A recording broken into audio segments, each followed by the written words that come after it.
चलिए बच्चों, स्वागत है आपका इजी लर्निंग की एक नई वीडियो में। इस वीडियो में बच्चों हम अपना नेशनलिज्म इन इंडिया, ठीक है, इस चैप्टर का बिल्कुल लास्ट पार्ट की तरफ चलते हैं। लास्ट वीडियो है। जिसने भी अभी तक चैनल को सब्सक्राइब नहीं करा, बच्चों सबसे रिक्वेस्ट है प्लीज़ चैनल को सब्सक्राइब कर दीजिए। दिव्यांशु को आज उसका गिफ्ट पहुंच चुका है। ये वीडियो लास्ट है, इसके क्वेश्चन आंसर्स दीजिएगा। इस वीडियो पे भी 3 बच्चों को एटलीस्ट मैं गिफ्ट पहुंचाऊंगा।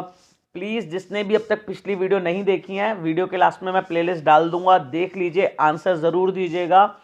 अगर मैं अभी भी देखता हूं कि अगर आपने लेट भी आंसर दिए होंगे, करेक्ट आंसर होंगे, तो मैं आपको हो सकता है कि आप ही को गिफ्ट मिल जाए। रैंडम चुनूंगा, ठीक है, ध्यान रखिएगा। शुरू करते हैं बिना किसी देरी के बच्चों। The sense of collective belonging, ठीक है, लास्ट टॉपिक पर जाते हैं हम।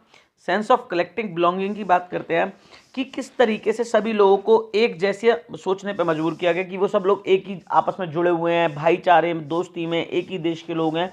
कैसे ये कलेक्टिव बिलोंगिंग बनाई गई कि सब लोग एक दूसरे से जुड़े हैं। तो लोगों को जो यूनाइटेड स्ट्रगल्स हुए थे उनके एक्सपीरियंस के बारे में बताया गया कि जब हम लोगों ने मिलके लड़ाइयाँ लड़ी, चाहे हिंदू मुसलमान थे, अलग अलग धर्मों के लोग थे, अलग अलग कास्ट के लोग थे, अलग अलग इकोनॉमिकल बैकग्राउंड को बिलोंग करने वाले लोग थे, जब उन सब ने मिलकर स्ट्रगल्स करे, मूवमेंट करे, तो कितनी हमें जीत मिली।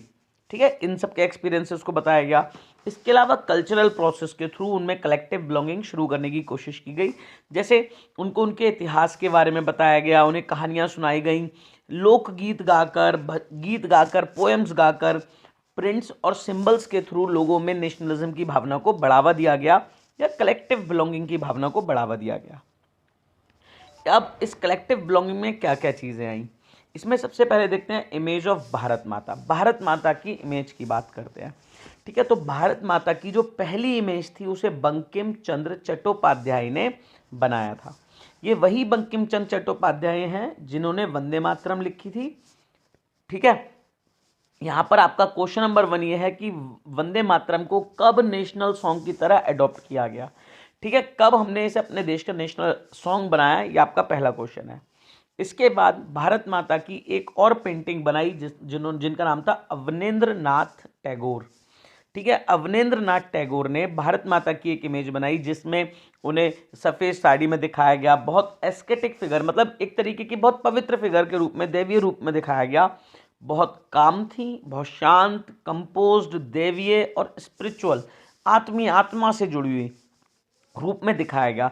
बेसिकली बच्चों अगर हम बात करें ये भारत माता क्यों बनानी ज़रूरी थी, तो हर एक देश में जहाँ पर भी नेशनलिज्म को बढ़ावा दिया गया वहाँ फीमेल एलिगरी बनाई गई। एलिगरी क्या होता है बच्चों, जब किसी एक औरत को देश के किसी सिंबल के रूप में दर्शाया जाता है तो उसे एलिगरी बोलते हैं। हाँ, जैसे फ्रांस में अगर हम बात करें मारियाना हो गया, जर्मन में जर्मेनिया हो गया, इसी तरीके से हमारे इंडिया में भारत माता बनाई गई है ना। आप एनसीईआरटी में भी ये वाली इमेज देखोगे अवनींद्र नाथ टैगोर वाली।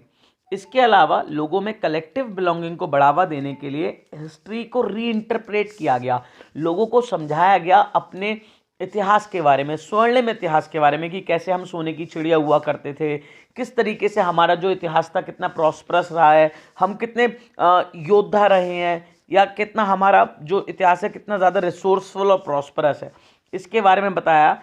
इस इतिहास को यूज़ करा गया आइकोनोक्लाज्म के द्वारा। आइकोनो, ठीक है, आइकन क्लाज्म नहीं है, आइकोनो, ICONOCLASM। आइकोनोक्लाज्म मतलब होता है बच्चों देवी देवताओं की पिक्चर्स का यूज़ कर कर लोगों को उनके इतिहास, उनके कल्चर के बारे में बताया गया। लेकिन आपको लगता है कोई भी चीज़ बिना प्रॉब्लम के हो सकती है? ऐसे लोग देखो, आइकोनोक्लाज्म क्या है, ये हिंदुज़म में जुड़ा हुआ है। हम देवी देवताओं के फोटो को पूजा करते हैं ना, जैसे हमें किशन जी पता है, हमें शिव जी पता है, लेकिन बाकी जितने भी धर्म है वहाँ आइकोनोक्लाज्म को फॉलो नहीं करते।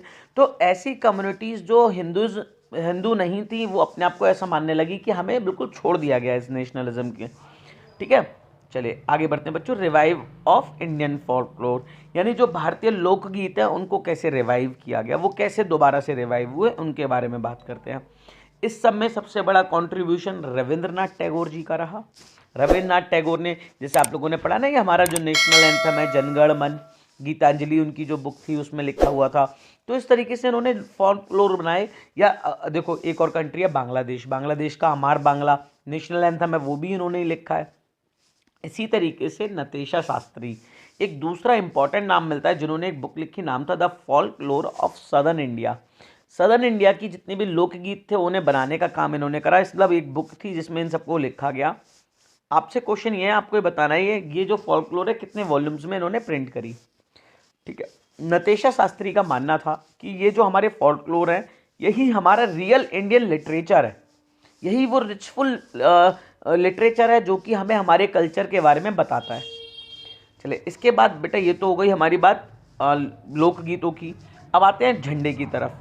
ठीक है, ट्राई कलर फ्लैग की तरफ आते हैं। तो हमारे जो झंडे की बात करते हैं तो हमारे देश का जो तिरंगा झंडा है वो ऐसा नहीं था शुरू में जैसा कि आज है। ठीक है, सैफरन वाइट एंड ग्रीन ऐसा नहीं था। शुरुआती तौर पर जो सबसे पहला हमारा झंडा था वो red green and yellow colour का हुआ करता था।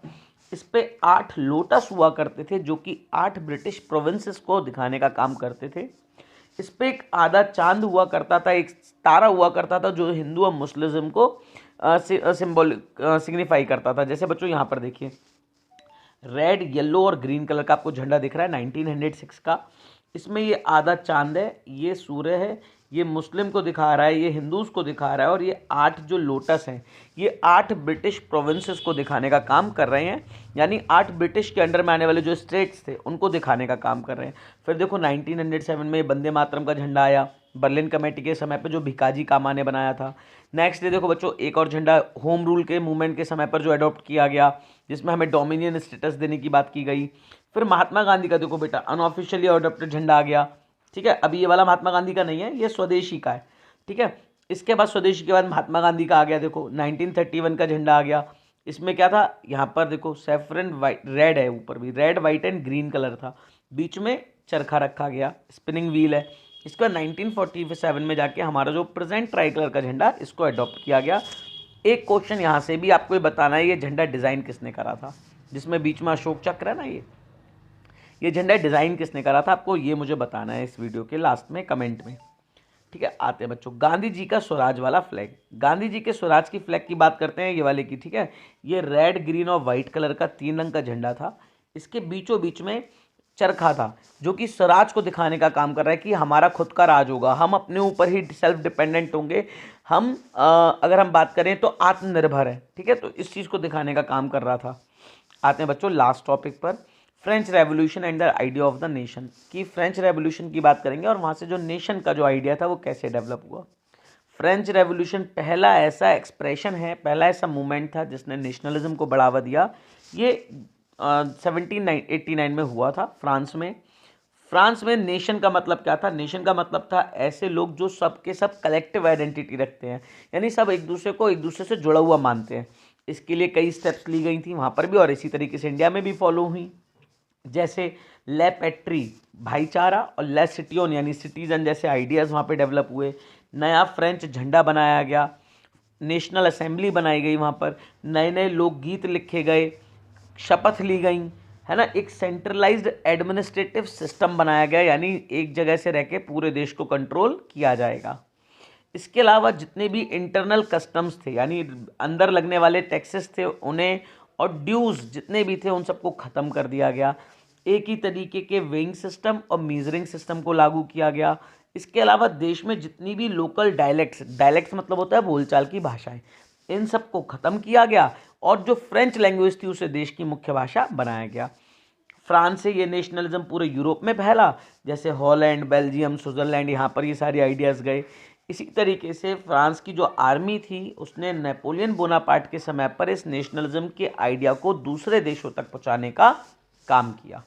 और बच्चों इस तरीके से हमने हमारे देश में देखा कि किस तरीके से नेशनलिज्म फैला, नेशनलिज्म की शुरुआत कहाँ से हुई, हमारे यहाँ कौन कौन से गांधी जी ने मूवमेंट करे, इन सब के बारे में हमने अपने इस पूरे सीक्वेंस में जाना।